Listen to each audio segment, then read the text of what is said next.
राधाष्टमी उत्सव आ रहा है।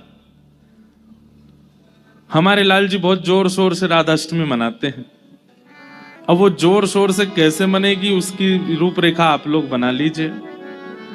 राधाष्टमी हमारी या तो व्रज में होती है या कहीं सुंदर स्थान पर ही राधाष्टमी करते हैं जब से लाल जी आए हैं, क्योंकि लाल जी का अभिषेक भी होता है और फिर उस दिन हमारे ठाकुर जी चुनरी पहनते हैं, श्यामा सखी बनते हैं। साल में 2 बार हमारे ठाकुर जी लाली बनते हैं, एक तो राधाष्टमी पर और दूसरे एक श्यामा सखी का श्रृंगार प्रणाली है श्रीनाथ जी में, उस दिन ठाकुर जी सखी बनते हैं। पर अभी व्यस्तता के कारण केवल साल में एक ही बार सखी बनते हैं और वो राधाष्टमी को ही बनते हैं। उस दिन हमारे लाल जी पीताम्बरी आदि नहीं पहनते, उस दिन तो बढ़िया सुंदर ठाकुर जी जो माताओं का श्रृंगार होता है चुनरी आदि ओढ़ करके बढ़िया बनते हैं।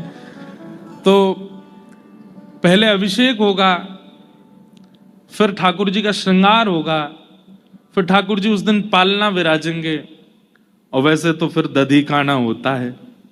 अब दधी काना यहाँ हो पाएगा तो करेंगे, नहीं हो पाएगा तो फिर जैसे हम करे बिना मानेंगे नहीं हम, वो तो होगा।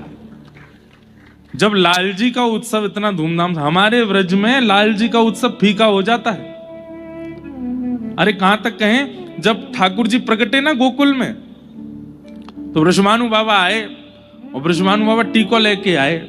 टीको कहते कहें रोका करवे आए लाला को, दुनिया तो बधाई लेके आई है और श्री वृषभानु बाबा सीधे टीको ही करवे आए हैं। नंद मेहरगर धोटा जायो बरसाने ते टीको आयो। नंद बाबा बोले बाबा इतनी सारी सामग्री, बोले सामग्री बधाई ना लेके आया हूं मैं, तो बोले लाला को ब्याह पक्को करवे आया हूं।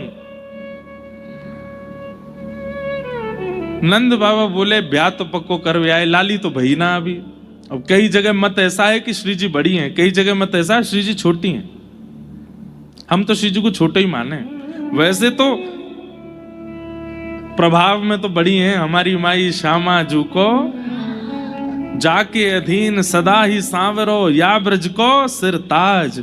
हमारे माई श्यामा जू को राज, वैसे तो लाडली जी को राज चले ही है, लेकिन भावना की दृष्टि से दोनों पक्ष हैं। कई पक्षों में श्री जी बड़ी हैं, कई पक्षों में श्री जी छोटी हैं। तो लाडली जी तो अभी भई नहीं है।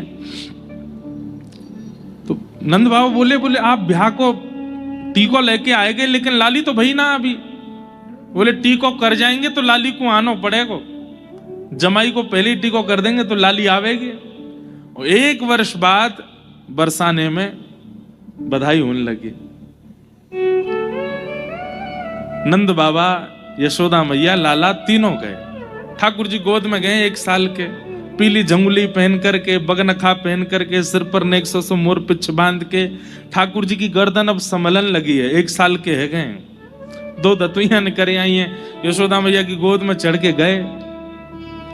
तो नंद बाबा बार बार यशोदा मैया से यही कहते जा रहे हैं, बोले हमारे लाला के जन्मोत्सव जैसा उत्सव ना भयो, हमारे लाला को उत्सव बहुत जोरंते भयो, हमारे लाला के उत्सव में ये भयो वो भयो, सब चर्चा करते जा रहे।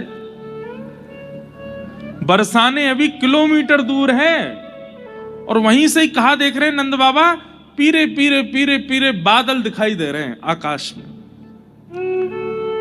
नंद बाबा बोले ये ऐसे पीरे पीरे बादल, बिल्कुल केसर जैसो रंग, और केसर जैसो रंग बादलन को कब होवे, या तो सूर्य उदय हो रहे हो या सूर्य अस्त हो रहे हो। और इस समय ना तो सूर्य उदय हुआ है ना अस्त हुआ है, मध्याह्न का समय है, 12-1 बजे होंगे दोपहर के, और पीरे पीरे बादल। बोले ऐसो कैसे?